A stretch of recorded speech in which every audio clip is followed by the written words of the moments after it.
Good morning. Good morning. Today is February 9th, 2025, and our topic this morning is, are you making the best or worst of life? And our concept this whole month is radical interconnectedness, meaning our radical interconnectedness with all of life here on planet Earth, including all human beings, and how we can have that be good for us and not bad for us.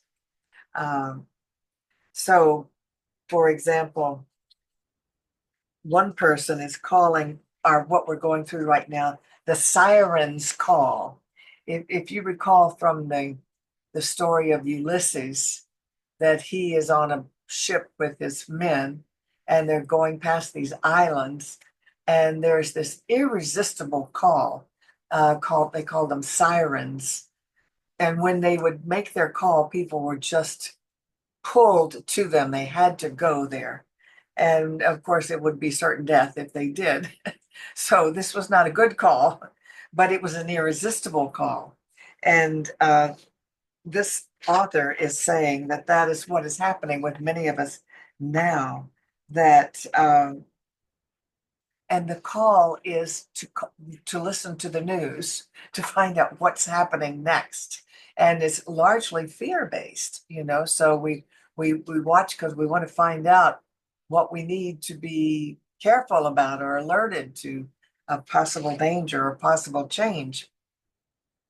And Ernest Holmes said that where we put our attention has much to do with what we experience. The things you give your attention to are quickened with energy. So we know that's true. And yet sometimes we have this irresistible call to find out the latest news. And the news is kind of designed to scare you because their job is to keep you watching or listening. Their job, listen to the news so you'll be prepared, you'll be informed, you'll know what's going on. But it's largely to protect yourself from whatever may happen that could be harmful. So there is a book. Chris Hayes is a person who wrote a book called The Siren's Call. And he says it like this: we all feel the distraction, the loss of focus, the addictive focus on the wrong things for too long. We bump into the zombies on their phones on the street, and sometimes they are us.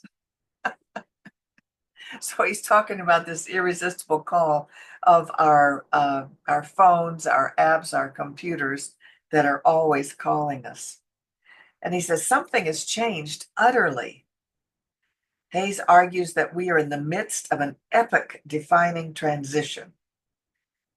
And he says the siren's call snaps everything into a single holistic framework so that we can rest back, we can call back our control of our lives, our politics, and our future. So I really resonated to that when I read it because I thought, boy, that sounds like me. I don't want to watch the news, and yet I feel really called to watch the news because it's so alarming to Well, me lately. I think we maybe need to reframe uh, our experience with the news. I think what happens is, without meaning to, we are looking for the end times. How close are we? How much into the end times are we? And who's going to be next? And I think what we need to do is to say we are now in the beginning times. And the beginning times are times of change, just like the end times, but they're times that include us, not exclude us.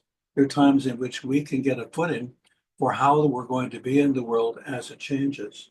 And so, if we were to view everything that's going on as a new beginning, even if that means a lot of destruction around us, it's a perspective that allows us to engage in what's going on, as opposed to, oh my God, not another thing that's wrong, not another thing that's been torn down. And so this business of building and tearing down is not just an ending, because in every ending there's a beginning. And so I think we need to frame it in our mind that way. But what we're also talking about is something that actually is in the book, of course, the Miracles. which is really just two emotions, if you really boil them all down to. One is love and one is fear. And love is everything that engages, connects, supports, encourages, empowers, uplifts. And fear is everything that says, oh my God, this could be the end time. This could be it. I mean, how much more time do I have? And so what happens is when we get locked into the fear, everything else gets put on hold. But there's something else that's even, for me, even deeper than that I want to pay attention to, and that is we are always having an internal conversation. There's an internal dialogue, even if we don't hear it. And that internal dialogue is a reflection of the conversations that we're often having and the attention that we're giving. As Ernest Holmes says, what we give our attention to then sets up a field of energy around us. It creates itself. And the reason it does that is because when you stop talking, the conversation is still going on. If you're afraid, when you stop talking about being afraid, that doesn't mean you're not afraid anymore. You're now gone into that unconscious space of looking for the enemy, looking for what's wrong, looking for what's going to be next that's going to be bad. And so if we can shift gears consciously and affirm that everything that we're doing is a step in the direction of possibility rather than impossibility, we can then condition the unconscious to be in a position of possibility rather than deteriorations and destruction and fear. Yeah, and even sometimes if we look at destruction and can see it as change instead of destruction, that's helpful also. But it really is an interesting time because shocking things are Oh, yeah. occurring. Yeah. Shocking announcements every day that our new president is making that I feel powerless to change. You know, we already used our power when we voted. So the truth is that we are getting exactly what we deserve by right of consciousness. The consciousness was the vote, and it happened, and it's right now somewhat out of our control, except for how we deal with our reactions. Well, it is not of our control at the energetic level. At the energetic level, as we create kindness, as we create a perspective of beginning, we see everything that's broken as a possibility for something that's good and new. And the people that are caught up in the fear that it really is that bad are immobilized. So mobilizing our consciousness is the first step in recovering from what could be a disaster or could be an opportunity. And I think we have to put ourselves on hold when it comes to drawing the conclusion that everything is, going to hell in a handbasket. And, so if when we say that, when we gather that idea, we become powerless. And so we're not powerless in consciousness. We need to be available for the next thing we can do, the next thing we can say. One of our members is right now attending a conference in which he's being fed well, cared for, loved. And isn't that interesting that that's all going on at the same time that it would appear in another area, everything is falling apart. So Right. is the world coming together or is it falling apart for you? And what do you have to do with whether that's true or not? Right. So when we let go of the fear and approach the situation with love, one of the things that I do is look at what is also true. Mm, Like, for example, it's also true that our country has been overspending both parties for a long time. over 50 years, to the point that we now have a huge national debt. And every year we have to wonder if we can even refund our Congress. I mean, it's laughable, but it's not funny. And yet, so we have to look at a lot of the cutbacks that seem extreme to many of us are needed, are needed. We cannot keep spending money we don't have as a country. And after World War II, we decided we were the savior of the world, and we keep rescuing countries and situations and every disaster with our help, and that's being pulled back. And instead of feeling like, oh my gosh, this is terrible, well, maybe this is necessary. Well, and This is maybe time. maybe it's a call for a bigger group to take a course of action. Right. And what the trouble, I discovered this a long time ago that when I was being trained to be a group therapist, that very often the person who comes to the leadership position in the group, not an assigned one, but the one who evolves, is the person the most afraid and the most unskilled. And they're afraid that there won't be any leadership, so they attempt to take over. And when the group becomes afraid, it defers to that person, and that person becomes a sacrificial lamb. And so the truth is that who ends up leading is very often a response to the consciousness of the group, and the group has to change. There, it comes back to us. How will we change? How will we participate in the world being a place that works for all of us? And I think it's easy to blame or to say, for instance, we're the saviors of the world, and everybody else sits back and says, "Thank God for that," as opposed to what could they do? And so this is really a deeper call for a deeper action. And I don't applaud the way it's being done. I don't even know that it's necessary or correct. I just know that more of us are going to be called to action, to pay attention to, and to participate in the world being a better place. But I don't want to be involved today in all of the politics of it as much as I want to be involved in the politics of your own consciousness. What are you giving your attention to?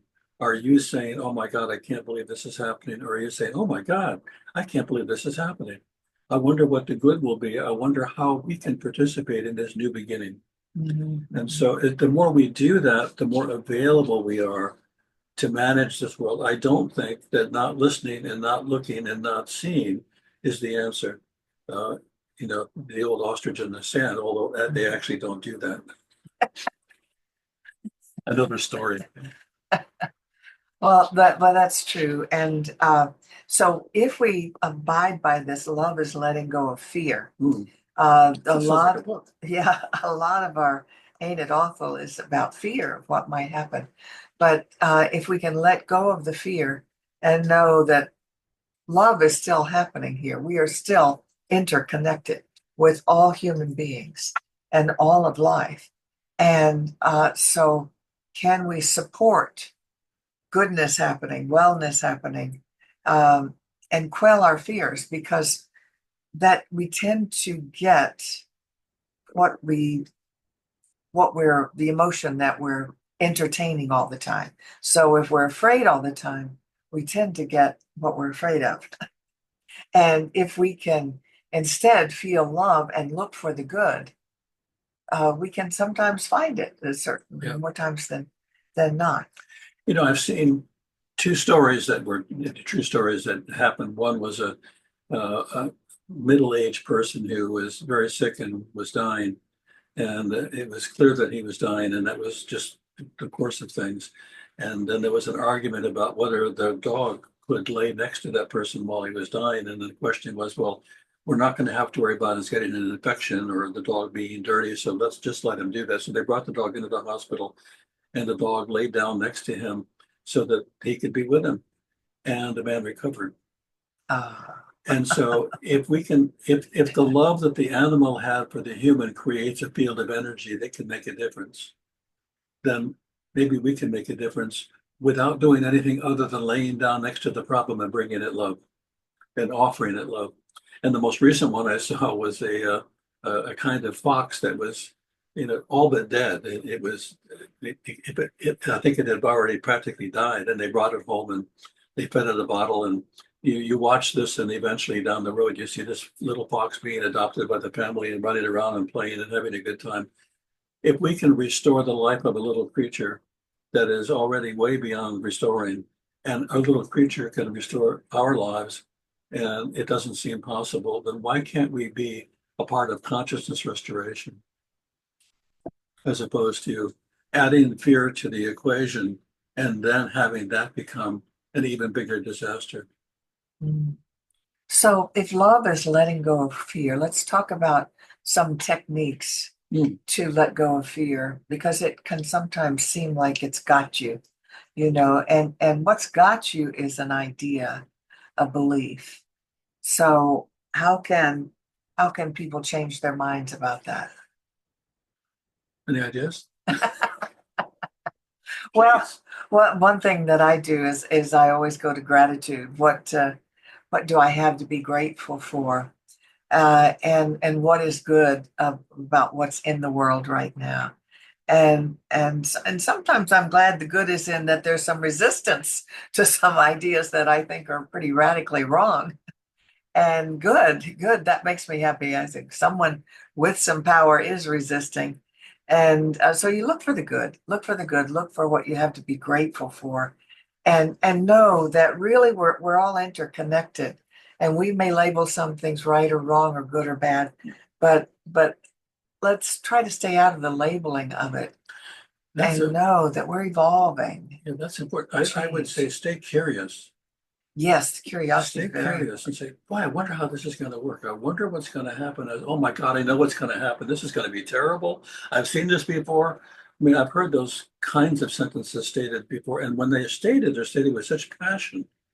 So I'm really curious. I wonder how this is actually going to work out. I wonder how the good will prevail. And I do believe that it will. And so we keep looking for that possibility or how might that work and how might I be a participant? If nothing else, I can be a participant by instead of being afraid, I can be curious. I can wonder what's next. And I know when I worked in the emergency room in the hospital for some time, almost every wound that came in looked worse when they opened it up. And until they opened it, they couldn't clean it, they couldn't take care of it, they couldn't then close it and begin for it to heal. And so very often, what we want to do is not see the wound. We want to not know the wound is there. But when we pay attention to it, there's going to be a lot more to see than we necessarily want to see. But we have to see it with that mindset. The doctor has the mindset, well, I'm doing this because we're going to actually do something that's going to help the person. And because in his or her mind, the good is the intention that makes it possible to do things that seem radically wrong. It seems radically wrong to open a wound that's starting to seal, except that you have to debride it, you have to clean it. Mhm. And so I think in our society, there's a lot of woundedness, and there's a lot of room for us to do some healing. So another phrase comes to mind, and that is judge not. Excuse me. And of course, the second part of that is lest ye be judged. But judge not is very important for us to keep our own center in peace. And that is sure hard these days. It is hard. It is hard because we think we know what's right. And actually, a little humility is we're not absolutely certain what's the right thing to do in a lot of cases. And so, if we can let go of our judgment and keep our curiosity uh, and uh, and still speak up, I think we need to speak up when we disagree or want other leaders. Um, but I think it's important not to be sucked into constant fear and oh my God, ain't it awful?